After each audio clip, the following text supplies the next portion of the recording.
Ciao amici e bentornati sul canale. Anche oggi andiamo a fare una recensione su un Toserba, ma questo modello è diverso da quelli che ho recensito ultimamente perché è un modello più compatto, adatto a giardini con una metratura non superiore ai 500 metri, che magari hanno tanti vasi, animali o comunque tantissimi elementi d'arredo e passaggi stretti. Può mappare anche più zone e dopo vi mostrerò il tutorial in tempo reale. Disco di taglio a 5 lame con altezza di taglio tra i 3 e i 7 cm e un'ampiezza di rasatura di 20 cm. Ha una navigazione LiDAR, come vedete, dalla torretta e telecamera binoculare RGB che gli forniscono una navigazione efficace e soprattutto non necessita di antenna RTK, perfetto per i giardini piantumati o con tantissimi elementi d'arredo. E se alla fine del video sarete interessati all'acquisto o volete comunque maggiori informazioni, vi ho lasciato il link diretto sia nel primo commento che nella descrizione di questo video.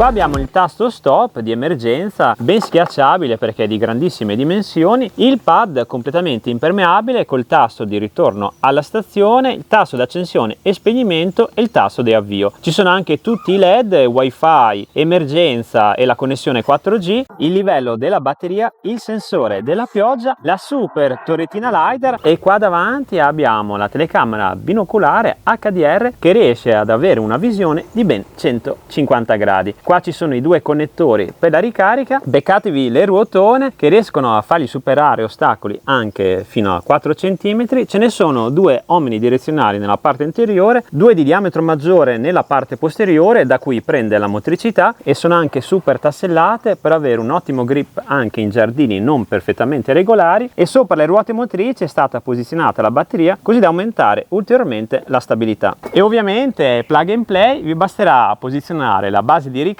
collegare il filo all'impianto di casa e scaricare l'applicazione Antbot. Ed essendo dotato di navigazione LiDAR potete anche comprare una copertura sia direttamente dal sito di Antbot oppure posizionarlo sotto una tettoia senza avere i problemi dei robot con l'antenna RTK che non possono avere coperture. Per quanto riguarda la dotazione, oltre al robot, la base e l'alimentatore avrete il manuale utente e tutti i picchetti se lo volete fissare correttamente nella zona del giardino. E ora partiamo con la mappatura di questo Antbot M5 LiDAR. Potete fare anche la mappatura automatica se avete dei confini ben delineati e se volete fare qualche correzione vi basterà passare nella modalità manuale. Come vedete non sto usando il cellulare ma è lui che sta mappando in automatico. Guardate come è preciso, ha riconosciuto anche l'altro marciapiede, vediamo se riconosce il vaso e lo evita senza problemi, veramente molto intelligente. E visto che questo è un giardino complesso, finita questa mappatura andremo a mappare anche la zona successiva. E ora che ho ultimato la mappatura di questa porzione di giardino andiamo a fare anche la mappatura di tutta questa seconda parte. Una volta entrato, anche in questo caso potete fare la mappatura in maniera manuale guidandolo direttamente.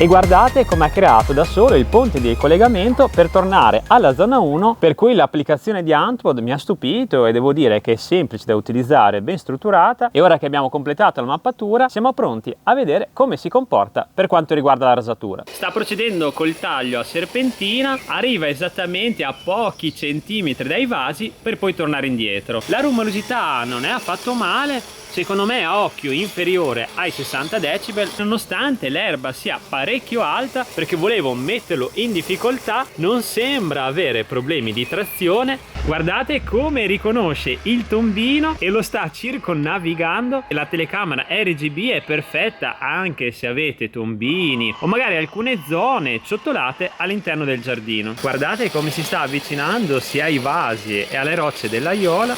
Devo dire che la precisione dei bordi mi sta stupendo e questo ovviamente è facilitato dalle sue piccole dimensioni. E il riconoscimento LiDAR non si fa ingannare dall'ombra come mi è successo con altri robot competitor. Una rasatura perfetta fino all'ultimo centimetro di giardino. Guardate quanta erba sta sputando fuori dalla parte posteriore e sono passati circa 20 minuti e ha quasi ultimato la zona 1. E adesso sta andando nella zona 2, guardate come attraversa in maniera automatica il canale tra le due zone del giardino. Vediamo se riconosce il cane. Ha rallentato, per cui è un robottino perfetto anche per chi ha animali che scorazzano nel giardino. Adesso vado a fare anche la prova direttamente in prima persona. Ho i piedi esattamente nella sua linea di taglio. Guardate come si è fermato, un robottino sicuro sia per animali ma anche per persone. Ci sono anche dei sassi di altezza bassa, ma comunque è riuscito a rilevarli grazie alla telecamera binoculare, che devo dire sta funzionando perfettamente insieme al LiDAR che analizza il territorio in tempo reale. Siamo arrivati al 50% di taglio della zona 2, sembra quasi un campetto da calcio. Con le lame riesce a sminuzzare così tanto che non si vedono i residui di taglio ed è un'ottima notizia per avere un risultato bello ed equilibrato e senza avere dei fastidiosi accumuli d'erba di taglio. È progettato per tagliare anche prati con pendenze fino al 45%. Come vedete si vede chiaramente che ha completato la zona 1 tutta colorata di azzurrino, la zona 2 l'ha appena iniziata. Per quanto riguarda le impostazioni avanzate potete modificare il numero di tagli da 1 se volete un taglio standard, 2 se cercate un taglio più approfondito, modificare anche l'altezza di taglio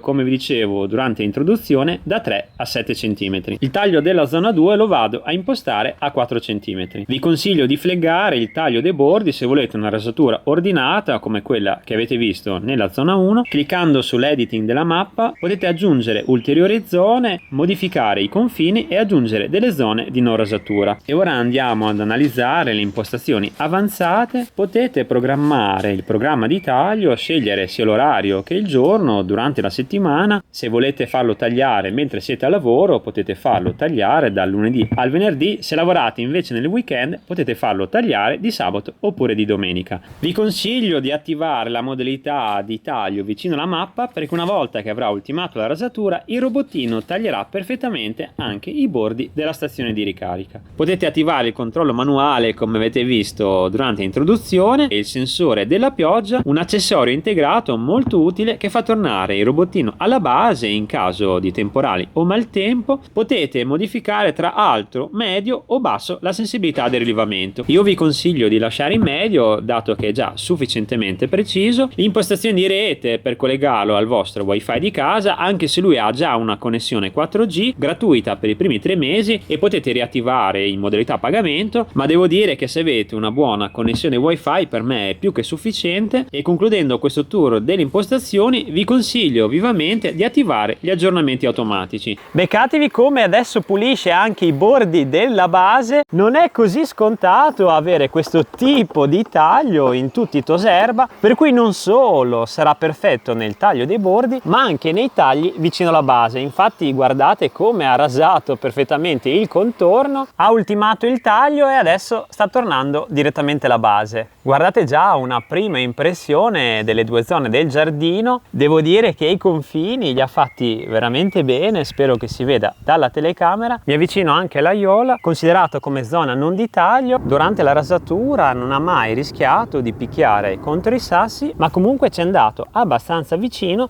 per fare delle buone rifiniture. Guardate anche qui come ha tagliato in maniera corretta, è riuscito anche a passare in tutta questa zona, facilitato dalle sue piccole dimensioni. Questa invece è la rasatura nella parte opposta ed essendo così stretto è riuscito anche a passare tra il pozzo e il confine del marciapiede. È perfetto per questa tipologia di giardino con dimensioni inferiori ai 500 metri e piena di ostacoli o anche di zone piantumate, perché non avendo l'antenna RTK ha zero problemi di copertura. Se siete interessati a questo Huntbot M5 LiDAR vi ho lasciato il link diretto nel primo commento e nella descrizione di questo video. Vi saluto e vi do appuntamento al prossimo video. Ciao!